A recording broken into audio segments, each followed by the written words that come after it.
Հրապարակ թերթի տեղեկություններով մոտ 10 օր առաջ Երևանամերձ զորամասում զինծառայող է մահացել, որի մասին Պաշտպանության նախարարությունը հաղորդագրություն չի տարածել։ Մեծ ասացին, որ մահացած զինծառայողը Պաշտպան հայրենիաց ծրագրի շրջանակներում է ծառայության անցել, թե ինչ հանգամանքներում է զինվորը մահացել, Պաշտպանության նախարարությունից ճշտել չհաջողվեց, խոսնակը այսպիսի պատասխան տվեց՝ չկա դեպք, որը ծառայության հետ կապված հանգամանքներում եղած լինի ու չհաղորդվի կամ Պաշտպանության նախարարության կամ քննչական կոմիտեի կողմից, հայտնել է լրատվամիջոցը։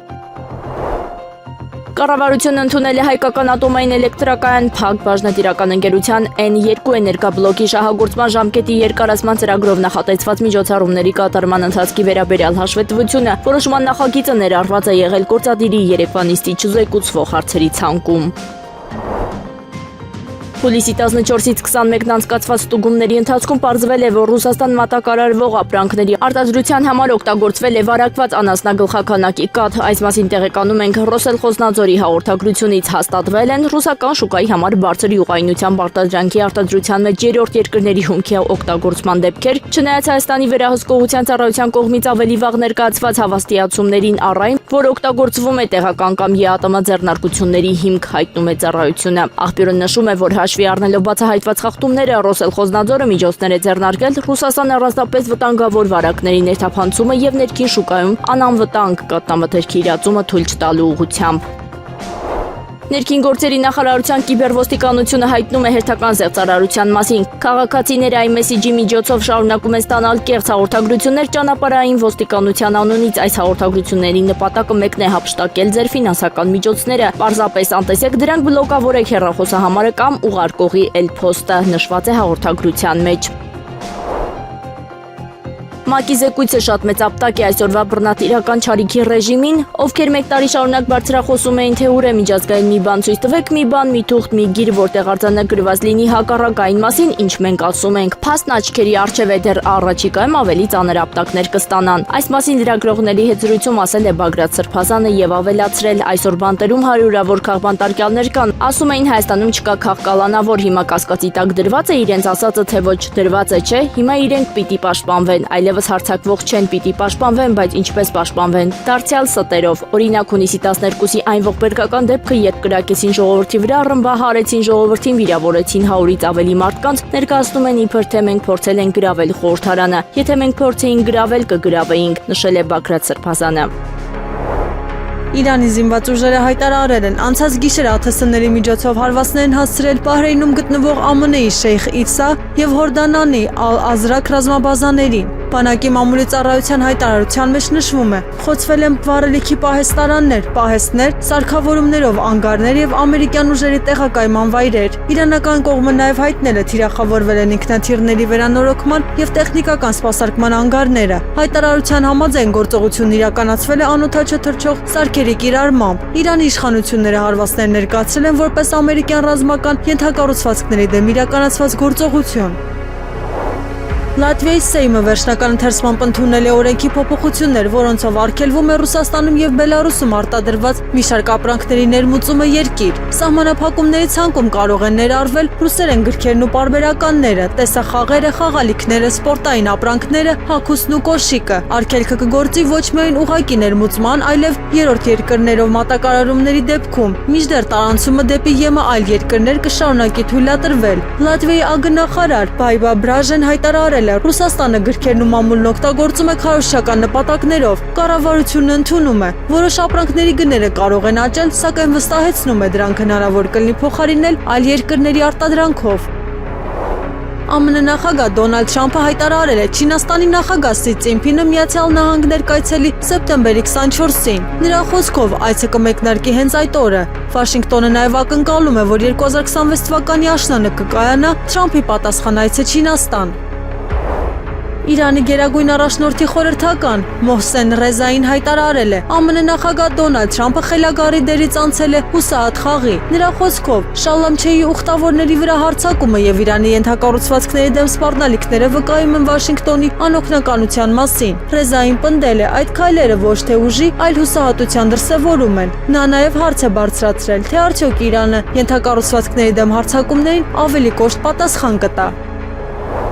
Իրանի պետական հեռուստարադիո ընկերությունը հայտնել է, իրանական նավթատար նավը կարողացել է անցնել ԱՄՆ-ի սահմանված ծովային շրջափակման միջով եւ մտնել Օմանի ծոց։ Հաղորդվում է, նավն արդեն գտնվում է ծոցի ջրերում։ Ամերիկա-իրանական հակամարտության հերթական սրումը սկսվել էր հուլիսի 8-ին, երբ ԱՄՆ-ն մի շարք հարվածներ էր հասցրել Իրանի տարածքին, դա ներկայացնելով որպես պատասխան Հորմուզի նեղուցում տեղի ունեցած միջադեպին։ Դրանից հետո Թրամփը հայտարարեց Իրանի հետ զինադադարի դադարեցման մասին։ Ի պատասխան Թեհրանը հարվածներ սկսեց հասցնել Բահրեյնում, Հորդանանում, Կատարում, Քուվեյթում, Արաբական Միացյալ Էմիրություններում եւ Օմանում տեղակայված ամերիկյան ռազմական օբյեկտներին, իսկ հուլիսի 14-ին ԱՄՆ-ն վերսկսեց Իրանի ծովային շրջափակումը։ ԱՄՆ պետքարտուղարությունը հայտարարել է, Թուրքիան չի ստանա F-35 կործանիչներ, քանի դեռ չի հրաժարվել ռուսական S-400 զենիթահրթիռային համալիրներից։ Կոնգրեսին ուղղված պաշտոնական նամակում նշվում է, որ Անկարան պարտավոր է կատարել պատժամիջոցների միջոցով Ամերիկայի հակառակորդներին հակազդելու մասին օրենքի պահանջները, հրաժարվել S-400-ներից եւ պարտավորվել ապագայում չգնել նմանատիպ համակարգեր։ Փաստաթղթում ընդգծվում է, որ Թուրքիան դեռևս չի կատարել այդ պայմանները, ուստի սահմանափակումները մնում են ուժի մեջ։ Միաժամանակ Վաշինգտոնը հաստատել է, U-400-ների շուրջ բանակցությունները Թուրքիայի հետ շարունակվում են։ Պաշտպան Արամ Վարդևանյանը միջնորդել է, որպեսզի վերացվի ազգային ժողովի 8-րդ գումարման եւ 9-րդ գումարման նորընտիր պատգամավոր Արթուր Սարգսյանի խափանման միջոց տնային կալանքը, քանի որ նրա ազատությունը կարող է սահմանափակվել միայն ազգային ժողովի թույլտվությամբ, հետեւաբար նրա նկատմամբ կիրառվող ազատության սահմանափակում պետք է անհապաղ վերացվի։ Վարդևանյանը վկայակոչել է Վճռաբեկ դատարանի նախադեպային որոշումը Մխիթար Զաքարյանի գործով, ըստ որի պատգամավորի կարգավիճակը ձեռք է բերվում ոչ թե լիազորությունները ստանձնելու, այլ պատգամավոր ընտրվելու պահից։ Մխիթար Զաքարյանի գործով Վճռաբեկ դատարանը իրավունքի խախտում է ճանաչել այն պատճառով, որ նա պատգամավորի կարգավիճակ ստանալուց հետո ազատ չի արձակվել։ Նույն իրավիճակն այսօր առկա է նաև Արթուր Սարգսյանի դեպքում եւ յուրաքանչյուր անցնող րոպե իրավունքի խախտում է, նշել է փաստաբանը։ Հուլիսի 23-ից երթևեկության կազմակերպման փոփոխություն կկատարվի Սայաթ-Նովայի պողոտայում, մասնավորապես Սայաթ-Նովայի պողոտայի Սուրբ Աննա եկեղեցու հարակից տարածքում տեղադրված կայանման տեղ ճանապարհային նշանը կտեղափոխվի դեպի Աբովյան փողոցի ուղղությամբ, իսկ Սայաթ-Նովա պողոտայի եւ Աբովյան փողոցի Խաչմերուկից մինչեւ Վերոնեշալ նշանը կարգելվի տրանսպորտային միջոցների կանգառը։ Կառավարությունն այսօրվա նիստում ընդունել է որոշում, ըստ որում հնարավոր է նորակառույցից բնակարան գնել առանձնոտարական վավերացման կառավարության հաստատած օրինակելի ձևին համապատասխան եւ կադաստրի կոմիտեի էլեկտրոնային ծառայությունների մատուցման հարթակի միջոցով սահմանում ենք համապատասխան պայմանագրերի այն ձևանմուշները, որոնցով հնարավոր է եռակողմ պայմանագիր կնքել հիփոթեկային վարկավորման տրամադրմամբ։ Եռակողմ ասելով նկատի ունենք առաջնային շուկայում կառուցապատող գնորդ եւ հիփոթեկային վարկ տրամադրող բանկերը։ Այսինքն կադաստրի կոմիտեի էլեկտրոնային համակարգում կինտեգրվի այս ձևանմուշը եւ թույլ կտա, որպեսզի հիփոթեկային վարկի արգայության պարագայում գնորդը, վաճառողը եւ բանկը էլեկտրոնային համակարգի մեջ հեռահար կնքեն կամ վավերացնեն այն պայմանագիրը, որը հիմք կդառնա իրավունքի պետական գրանցման համար, եւ սեփականության իրավունքը կառուցապատողից կփոխանցվի հիփոթեկային վարկավորմամբ ձեռքբերողին։ Կառավարության նիստում ասել է կադաստրի կոմիտեի նախագահ Սուրեն Թովմասյանը։ Առինջ-մոլի աշխատանքն առավոտից խափանելուց հետո քննչական կոմիտեն հայտարարություն է տարածել, թե Առինջի 3.5 հա մակերեսով հողամասի ինքնակամ կառույցները գտնվում են բարձր լարման էլեկտրահաղորդման գծերի տակ, վտանգելով քաղաքացիների կյանքն ու առողջությունը։ Նշվում է, որ փորձագետը հանգել է այն հետևության, որ գյուղ Առինջ հասցեում գտնվող 3.5 հա մակերեսով հողամասի օտարման գործընթացը կազմակերպվել է առանց հաշվի առնելու տվյալ ժամանակահատվածում գործած Հայաստանի Հանրապետության հողային օրենսգրքի 60-րդ հոդվածով սահմանված պահանջները։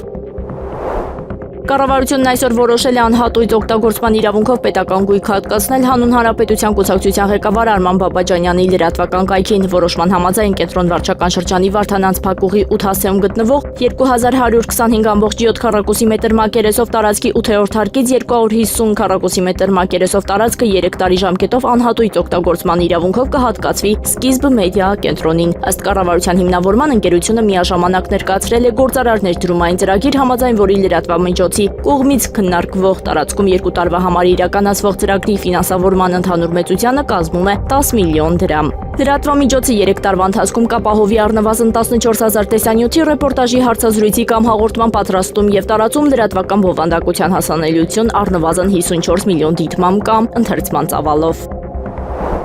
Հայաստանի Հանրապետության 9-րդ գումարման ազգային ժողովի պատգամավոր Արթուր Սարգսյանը կմնա տնային կալանքի տակ, դատարանը անձեռնմխելիությունը համարել է հաղթահարված։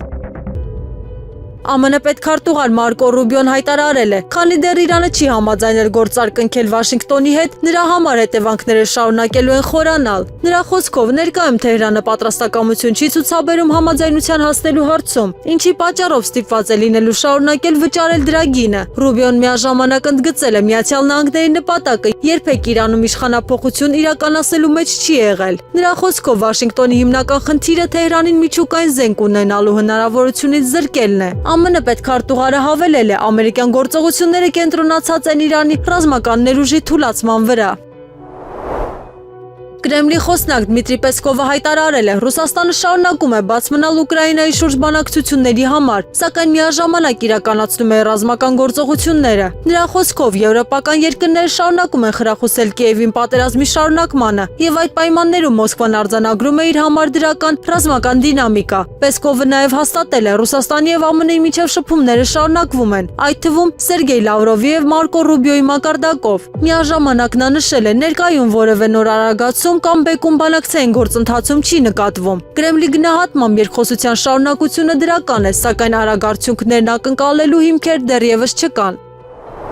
Մոսկվայի մարզում կործանվել է ռուսական նորագույն Սու-57 կործանիչը։ Հաղորդվում է, օդաչուն հարցրել է ինքնանետվել, իսկ ինքնաթիռն ընկել է դաշտային տարածքում ուսումնամարզական թռիչքի ընթացքում։ ՌԴ Պաշտպանության նախարարության հողումով հաղորդվում է, միջադեպի հետևանքով զոհեր եւ տուժածներ չկան, իսկ տեղի բնակիչներին որևէ վտանգ չի սպառնում։ Դեպքի պատճառները դեռևս պարզվում են եւ դեպքի վայրում աշխատում են համապատասխան ծառայությունները։ Սու-57-ը Ռուսաստանի 5-րդ սերնդի բազմաթիրախ կործանիչն է, որը շահագործվում է 2020 թվականի վերջից եւ կիրառվել է նաև Ուկրաինայի դեմ պատերազմում։ ԱՄՆ փոխնախագահ Վենսի անվտանգությունն ապահովող գաղտնի ծառայության գործակալը ժամանակավորապես հեռացվել է ծառայությունից ճանապարհորդական տվյալների հնարավոր արտահոսքի կասկածանքով։ CNN-ի տեղեկություններով գործակալը կարող էր ոչ պատշաճ կերպով տարածել տեղեկություններ փոխնախագահի անձնական ուղևորությունների անվտանգության կազմակերպման մասին։ Գործը քննվում է գաղտնի ծառայության ներքին վերահսկողության ստորաբաժանման կողմից, իսկ հնարավոր վարչական կամ քրեական պատասխանատվության հարցը դեռևս բաց է մնում։ Սև ծովում անօդաչու թռչող սարքերի հարձակման է ենթարկվել Ռուսաստանի Թամա նավահանգստից դեպի Տրապիզոն ածուխ տեղափոխող թուրքական MV Reyhan Sarı բեռնանավը։ Հարձակման հետևանքով զոհվել է անձնակազմի 1 մարդ, եւս 3 մարդ ստացել է տարբեր աստիճանի վնասվածքներ։ Դեպքը տեղի է ունեցել միջազգային ջրերում Թուրքիայի Սամսուն նահանգի ափամերձ հատվածի մոտ։ Հարձակման հետևանքներն ու պատասխանատուների վերաբերյալ պաշտոնական տեղեկություններ դեռևս չեն հրապարակվել։ Կրեմլը հայտարարել է, ԱՄՆ նախագահի հատուկ ներկայացուցիչ Սթիվ Ուիթքոֆի եւ Ջարեդ Քուշների հնարավոր այցի ժամկետները կհրապարակվեն համապատասխան ժամանակին։ Դմիտրի Պեսկովը նշել է, այցի վերաբերյալ հայտարարությունը կարվի պաշտոնապես, երբ բոլոր պայմանավորվածությունները վերջնականապես ձևավորվեն։ Ավելի վաղ Յուրի Ուշակովը հայտնել է, Վլադիմիր Պուտինն ու Դոնալդ Թրամփը հեռախոսազրույցի ընթացքում քննարկել են Ուկրաինայի շուրջ խաղաղության գործընթացը։ Թրամփը հայտարարել էր, Ուիթքոֆն ու Քուշները պատրաստ են այցելել Մոսկվա իրենց համար հարմար ժամանակահատված ԱՄՆ պետքարտուղար Մարկո Ռուբիոն հայտարարել է, Վաշինգտոնը չի բացառում, որ Իրանը մոտորերին վերանա իր մոտեցումը Միացյալ Նահանգների հետ խաղաղ երկխոսության հարցում։ Նրա խոսքով Թեհրանը խախտել է ձեռքբերված փոխըմբռնման հուշագիրը դրա ուժի մեջ մտնելուց ընդամենը մի քանի օր անց։ Ռուբիոն ընդգծել է, ԱՄՆ-ն կատարել է իր պարտավորությունները, իսկ այժմ Իրանը վճարում է դրա հետևանքների գինը։ Նա նաև նշել է, ստեղծված ճնշումը կարող է ստիպել Թեհրանին վերանայել իր ներկայիս դիրքորոշումը։ ԱՄՆ հետախուզությունը ստուգում է տեղեկությունները, ըստ որոնց Ռուսաստանը կարող էր աջակցել Իրանին Մերձավոր Արևելքում ԿՀՎ-ի օբյեկտների դեմ իրականացված հարվածների ժամանակ։ Reuters-ի աղբյուրների փոխանցմամբ ուսումնասիրվում է, թե արդյոք Մոսկվան Թեհրանին տրամադրել է հետախուզական տվյալներ կամ շահիդ անօդաչուների ճշգրտությունը բարձրացնող տեխնոլոգիաներ։ Հաղորդվում է, մարտին հարձակման են ենթարկվել Սաուդյան Արաբիայում ԱՄՆ դեսպանատանեկից ԿՀՎ-ի ռեզիդենտուրան եւ Իրաքի արևելքում գտնվող եւս մեկ օբյեկտ։ Աղբյուրների տվյալներով հարվածների ընթացքում կարող էին օգտագործվել ռուսական Կոմետա M նավիգացիոն համակարգով արդիականացված շահիդ 136 անօդաչուներ։ Մինչդեռ Կրեմլը նախկինում նման տեղեկությունները անվանում էր կեղծիք։ Ուկրաինայի ագրարային քաղաքականության նախարար Տարաս Վիսոցկին հայտարարել է, որ երկրի նավահանգիստներն ավելի մուտքն ամբողջությամբ դադարեցվել է։ Նրա խոսքով, եթե նախկինում օրական 4-ից 5 նավ էր մտնում ուկրաինական նավահանգիստներ, ապա արդեն 4 օր է գործընթացը լիովին կանգ է առել։ Նախարարը նշել է, դա նավատերերի որոշումն է եւ պետությունը որևէ սահմանափակում չի կիրառել։ Այժմ հայտնի չէ, թե երբ կվերականգնվի ծովային երթևեկությունը։ Չինաստանն ու ԱՄՆ-ն շարունակում են բանակցությունները շուրջ 30 միլիարդ դոլար արժողությամբ ապրանքների նկատմամբ փոխադարձ մաքսատուրքերի հնարավոր չեղարկման վերաբերյալ։ ՉԺՀ առևտրի նախարարության ներկայացուցիչ Մեն Հուատինի խոսքով երկու երկրների պատվիրակությունները քննարկում են մաքսատուրքերի նվազեցման շրջանակային պայմանները։ Նա նշել է, այդ գործընթացը հիմնված է Չինաստան կատարված վերջին այցի ընթացքում Դոնալդ Թրամփի եւ Չինաստանի ղեկավարության միջև ձևավորված նոր ռազմավարական մոտեցման վրա։ Պեկինը նաև խորհրդակցություններ է անցկացնում ազգային ձեռնարկությունների, տարածաշրջանային իշխանությունների եւ ոլորտային կառույցների հետ առաջարկները համակարգելու նպատակով։ Չինաստանի մաքսային ծառայության տվյալներով տարվա առաջին կիսամյակում երկու երկրների ապրանքաշրջանառությունը գերազանցել է 289 միլիարդ դոլարը։ Ուժեղ Հայաստան կուսակցության խորհրդի անդամ Նարեկ Կարապետյանի նկատմամբ որպես խափանման միջոց ընտրվել է բացակայելու արգելքը եւ 1 միլիարդ դրամ գրավ, այս մասին հայտնել են գլխավոր դատախազությունից։ Նշենք, որ նախօրեին կենտրոնական ընտրական հանձնաժողովը քննում էր գլխավոր դատախազության ներկայացրած միջնորդությունը, որն առնչվում էր Նարեկ Կարապետյանին անձեռնմխելիությունից զրկելուն եւ նրա նկատմամբ հանրային քրեական հետապնդում հարուցելուն։ Հայաստան դաշինքի առաջնորդ Ռոբերտ Քոչարյանի գլխավորությամբ տեղի է ունեցել Հայաստան խմբակցության անդամների հանդիպում, այս մասին հայտնել են դաշինքից, քննարկվել են առաջիկա անելիքները։ Խմբակցության ղեկավար է ընտրվել Աննա Գրիգորյանը, խմբակցության քարտուղար Արթուր Խաչատրյանը։ Հուլիսի 21-ին Պաշտպանության նախարարության Էնզորամասի զինծառայող Նարեկ Թորոսյանին անզգուշությամբ ինքնասպանության հասցնելու համար մեղադրվող երկու զինծառայողները կալանավորվել են, հայտնել է Քննչական կոմիտեի մամուլի խոսնակ Կիմա Ավդալյանը։ Նշենք, որ հուլիսի 21-ին հայտնի դարձավ, որ զինծառայող Նարեկ Թորոսյանին անզգուշությամբ ինքնասպանության հասցնելու մեղադրանքով ձերբակալվել էին նրա համածառայակիցները, նրանց նկատմամբ հարուցվել էր հանրային քրեական հետապնդում եւ դատարան էր ներկայացվել կալանավորելու միջնորդություն։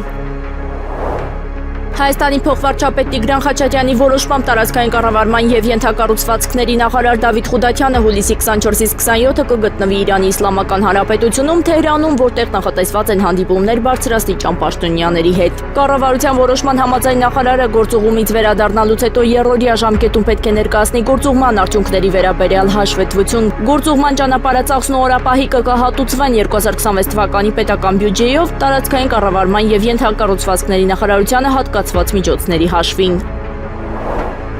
Թեև ամենայն Հայոց կաթողիկոսի մասնակցությունը ազգային ժողովի անդրանիկ նիստին նախատեսված է ազգային ժողովի կանոնակարգ սահմանադրական օրենքով, բայց այս պահին հրավեր չկա։ Եթե այլ տեղեկություն լինի, կծանոթենք, այս մասին հայտնել է Մայրաթորի տեղեկատվական համակարգի տնօրեն Տեր Եսայի Քահանա Արթենյանը։ Նշենք, որ ազգային ժողովի 9-րդ գումարման անդրանիկ նիստը տեղի կունենա օգոստոսի 2-ին ժամը 10:00-ին։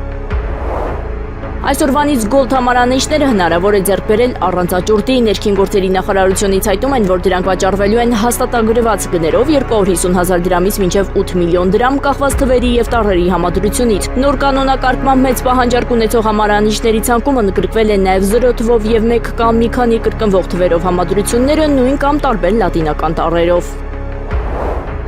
Մեկամսյա դադարից հետո 18 արդարների գործով դատական նիստերը վերսկսվում են, այս նիստին կքննարկվեն խափանման միջոցների հետ կապված հարցեր, ինչպես նաև կշարունակվի չափածույցների հետազոտությունը։ Դատական նիստը տեղի կունենա հուլիսի 23-ին ժամը 15:00-ին Երևանի ընդհանուր իրավասության դատարանի Շենգավիթ նստավայրում։ Սրբազան պայքարի գործով անցնող Հայ հեղափոխական դաշնակցության անդամ Իգոր Սարգսյանի տնային կալանք խափանման միջոցը փոխվեց վարչական հսկողության։ Դատավորը սակայն անփոփոխ թողեց համակցված միջոցներ, 2 միլիոն դրամ գրավը եւ բացակայելու արգելքը։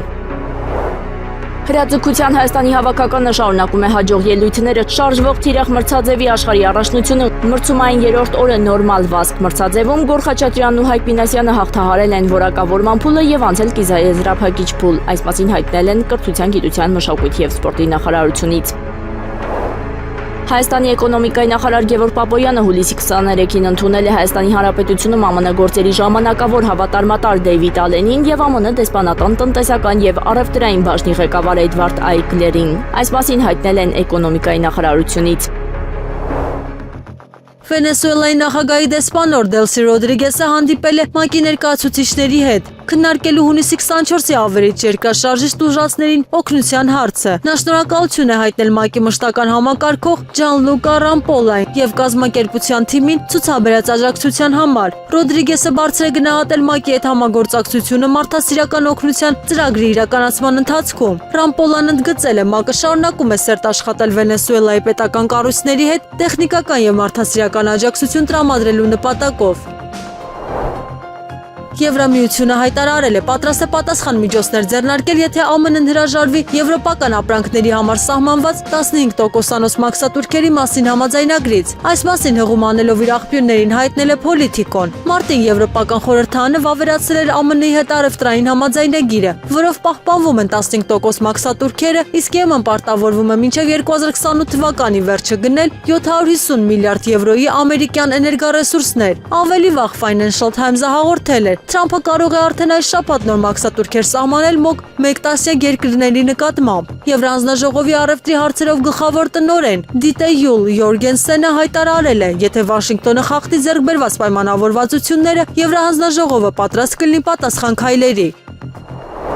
ԱՄՆ պետքարտուղար Մարկո Ռուբիոն հայտարարել է, Վաշինգտոնը ցանկանում է խաղաղ համաձայնագիր Ուկրաինայի հարցով եւ պատրաստ է նպաստել հակամարտության ավարտին։ Նրա խոսքով Միացյալ Նահանգները ցանկանում է ունենալ հնարավորինս դրական դերակատարում կարգավորման գործընթացում։ Ռուբիոն ընդգծել է, որ պատերազմի ավարտը հնարավոր է միայն այն դեպքում, եթե համաձայնության կան թե Ռուսաստանը, թե Ուկրաինան։ Իրանը հայտարարել է, ԱՄՆ-ի ուժերը հարվածել են Իրան-Իրաք սահմանին գտնվող Շալամչե սահմանային անցակետին։ Խուզեստան նահանգի անվտանգության եւ իրավապահման միլների փոխնախարարի խոսքով հարձակման հետևանքով զոհվել է 2 մարդ։ Պաշտոնյան պնդել է, հրթիռակոծությունն իրականացվել է ամերիկյան կողմից։ Իրանական իշխանությունները միջադեպը ներկայացնում են որպես հերթական ռազմական էսկալացիա տարածաշրջանում։ Վաշինգտոնը դեռևս պաշտոնական մեկնաբանություն չի հրապարակել։ Ուկրաինայի զինված ուժերը մեկ շաբաթվա ընթացքում հարվածել են Wildberries-ի լոգիստիկ ենթակառուցվածքի մոտ 10%-ին, շարքից հանելով պահեստային հզորությունների 8%-ը։ Հարվածների տակ են հայտնվել Մոսկվայի մարզի, Տամբովի, Կրասնոդարի եւ Ստավրոպոլի երկրամասի խոշոր պահեստային համալիրները։ Wildberries-ի ներկայացուցիչը հայտնել է, բոլոր 4 օբյեկտներն էլ կարող են ամբողջական վերականգնման կարիք ունենալ։ Մասնագետների գնահատմամբ միայն նման ծավալի պահեստների վերակառուցման արժեքը կարող է հասնել 35.5 միլիարդ ռուբլու։ Փորձագետները զգուշացնում են, կորուստները կարող են ազդել առաքումների ժամկետների, լոգիստիկ ցանցի եւ երկրի հարավային շրջանների մատակարարումների վրա։ Axios-ը հայտնում է, ԱՄՆ-ն Իրանի դեմ ռազմական գործողություններ վերսկսումից հետո առաջին անգամ կիրառել է B1 Lancer ռազմավարական ռմբակոծիչ։ Ամերիկյան վարչակազմի աղբյուրների գնահատմամբ դա վկայում է ռազմական գործողությունների զգալի ընդլայնման մասին։ Ըստ հրապարակման մարտական թռիչքն իրականացվել է Մեծ Բրիտանիայի ռազմական բազայից։ Մեքսիկայի Տեոմակի քաղաքապետ Վալենտին Լավինը սպանվել է քաղաքապետանի շենքում։ CBS News-ի փոխանցմամբ նրա մարմինը հայտնաբերել են դատաբժշկական փորձագետներն ու ոստիկանությունը վարչական շենքում։ Դատախազությունը սկսել է գործողություններ հանցագործությանն առնչվող անձանց հայտնաբերելու եւ ձերբակալելու ուղղությամբ։ Լավինը ներկայացնում էր նախագահ Կլաուդիա Շեյնբաումի կուսակցությունը եւ արդեն մեկ անգամ հունվարին զինված հարձակման էր ենթարկվել։ Պաշտոնական տվյալներով 2006 թվականից ի վեր Մեքսիկայում սպանվել է շուրջ 100 քաղաքապետ, որոնցից 3-ը միայն 2026 թվականին։ Եվրահանձնաժողովի նախագահ Ուրսուլա ֆոն դեր Լայենը հայտարարել է, Եվրամիության երկրները չեն կարողացել համաձայնության հասնել Ռուսաստանի հատուկ ռազմական գործողության մասնակիցների համար ԵՄ մուտքն ամբողջությամբ արգելելու հարցում։ Նրա խոսքով, չնայած դրան 21-րդ պատժամիջոցների փաթեթի շրջանակում այդ ուղղությամբ կարևոր առաջընթաց է գրանցվել։ Նոր սահմանափակումներով նախատեսվում է արգելել գործարքները 32 բանկերի, կրիպտոարժութային ընկերությունների եւ նավթային առևտրով զբաղվող կազմակերպությունների հետ։ Առաջին անգամ պատժամիջոցն են սահմանվում նաև այն նավերի նկատմամբ, որոնք ԵՄ-ն համարում է Ռուսաստանից թվերային նավատորմի մաս։ Միաժամանակ փաստաթղթից դուրս է մնացել ռուսական հեղուկացված բնական գազի ծովային փոխադրումների արգելքը։ ԱՄՆ-ն եւ Սաուդյան Արաբիան համաձայնագիր են ստորագրել թագավորության խաղաղ միջուկային ծրագրին Վաշինգտոնի աջակցության վերաբերյալ։ Փաստաթուղթը ստորագրել են ԱՄՆ էներգետիկայի նախարար Քրիս Ռայթը եւ Սաուդյան Արաբիայի էներգետիկայի նախարար Արքայազն Աբդուլազիզ բին Սալմանը։ Համաձայնագիրը ներկայացվել է ԱՄՆ կոնգրեսին քննարկման համար։ Այն նախատեսված է երկարաժամկետ համագործակցության համար եւ ամերիկյան ընկերություններին հնարավորություն կտա մասնակցել Սաուդյան Արաբիայի միջուկային ենթակառուցվածքների զարգացման ծրագրերին։ Վաշինգտոնը հայտարարել է, համաձայնագիրը համապատասխանում է միջուկային անվտանգության եւ չտարածման բարձրագույն չափանիշներին։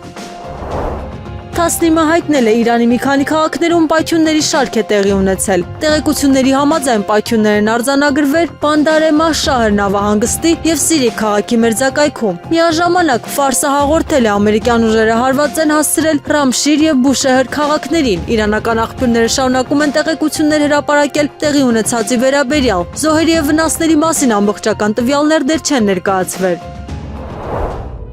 Կենտրոնական ընտրական հանձնաժողովը վերադարձրել է ուժեղ Հայաստան կուսակցության խորհրդի անդամ Նարեկ Կարապետյանին ազատությունից զրկելու վերաբերյալ դատախազության միջնորդությունը։ Կենտրոնական ընտրական հանձնաժողովի նախագահ Վահագն Հովակիմյանը հայտնել է, որ հանձնաժողովը չի մերժել միջնորդությունը, այլ այն վերադարձրել է առաջնորդվելով Սահմանադրական դատարանի 2021 թվականի որոշմամբ։ Կենտրոնական ընտրական հանձնաժողովն արձանագրել է, որ падգամավորի կարգավիճակ ստացած Նարեկ Կարապետյանին ազատությունից զրկելու համաձայնություն տալու հարցի քննարկումն իր լիազորությունների շրջանակից դուրս է եւ պետք է իրականացվի Ազգային ժողովի կողմից։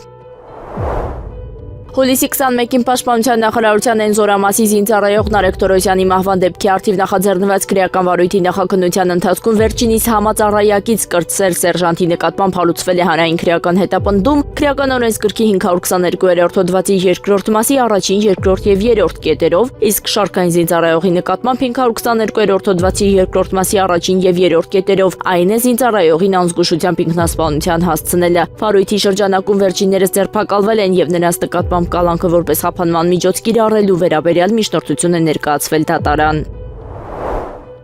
Մարդու իրավունքների պաշտպանի ներկայացուցիչները հուլիսի 13-ին այցելել են Ամբովյան քրեակատարողական հիմնարկ եւ առանձնազրույց ունեցել կալանավորված падգամավոր Արեգնազ Մանուկյանի հետ։ Արեգնազ Մանուկյանը հայտնել է, որ դատարանի սահմանած հաղորդակցության արգելքի պատճառով չի կարողանում կապ հաստատել իր անչափահաս դստեր հետ։ Մարդու իրավունքների պաշտպանը հաշվի առնելով երեխայի լավագույն շահը իրավասու մարմիններին հասցեագրել է դստեր հետ հաղորդակցության սահմանափակումը վերանայելու հարցը։ Գործընթացի շրջանակում հաստատությունը համագործակցում է նաեւ գործընկեր կազմակերպությունների հետ երեխային անհրաժեշտ աջակցություն ապահովելու նպատակով, այլ մանրամասներ դեպքի զգայունությունից ելնելով չեն հրապարակվում։ Ազգային ժողովի նախագահի պարտականությունները կատարող Ռուբեն Ռուբինյանը հուլիսի 21-ին կարգադրություն է ստորագրել Ազգային ժողովի համար նախատեսված պարգևատրման գումարը բաշխելու վերաբերյալ։ Կարգադրության համաձայն Հայաստանի Հանրապետության 2026 թվականի պետական բյուջեի մասին օրենքով եւ կառավարության 2026 թվականի հուլիսի 16-ի համապատասխան որոշմամբ Ազգային ժողովի համար նախատեսված պարգևատրման գումարը կբաշխվի Ազգային ժողովի падգամավորների, պետական ծառայողների եւ աշխատողների միջև համաձայն կարգադրությանը կից հավելվածի։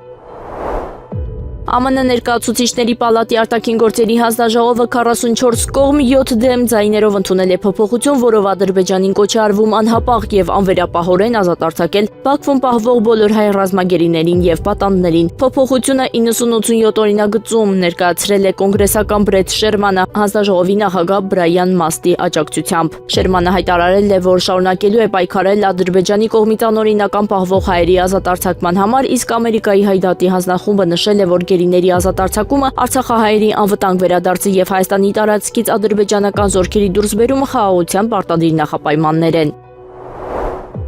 Եղանակ առաջիկա օրերին Երևանում հուլիսի 24-ի երեկոյան ժամերին քաղաքի առանձին հատվածներում հնարավոր է կարճատև անձրև եւ ամպրոպ։ Հուլիսի 25-ից 29-ին սպասվում է առանց ստեղումների եղանակ։ Հուլիսի 24-ից 29-ին երեկոյան ժամերին սպասվում է քամուշ գնացում 14-ից 17 մետր/վայրկյան արագությամբ։ Հանրապետության տարածքում հուլիսի 24-ից երեկո առանձին շրջաններում սպասվում է կարճատև անձրև եւ ամպրոպ, առանձին հատվածներում հնարավոր է կարկուտ։ Հուլիսի 25-ից 29-ին սպասվում է առանց ստեղումների եղանակ։ Հուլիսի 24-ից 29-ին Արմավիրի մարզում, Արագածոտնի եւ Կոտայքի նախալեռներում, Շիրակի մարզի առանձին հատվածներում երեկոյան ժամերին սպասվում է քամուշ գնացում 15-ից 18 մետր/վայրկյան արագությամբ։ Օդի ջերմաստիճանը հուլիսի 25-ից 26-ից երեկոյան ժամերին աստիճանաբար կբարձրանա 2-ից 4 աստիճանով։